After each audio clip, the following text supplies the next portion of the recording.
રામ રામ. તરસાલી વડોદરા ધામ બાપુની મશાણી મેળી મા તરફથી સૌને જય રામ રામ. તારીખ 4/5/2025થી નિર્ધારિત સમય સુધી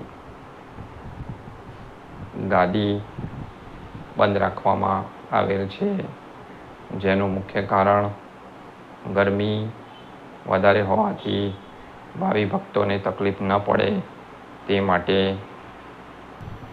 ગાદી નિર્ધારિત સમય સુધી બંધ રાખવામાં આવેલ છે.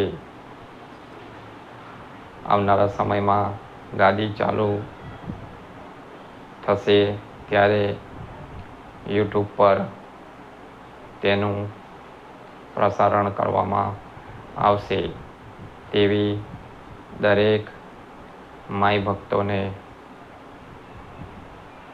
સૂચન બાપુની મશાણી મેળવી તરફથી ધ્યાન દોરવું. સર્વ ભાવિ ભક્તોને બાપુની મશાણી મેળવી માતાના તરફથી જય રામ રામ અને ખૂબ આશીર્વાદ.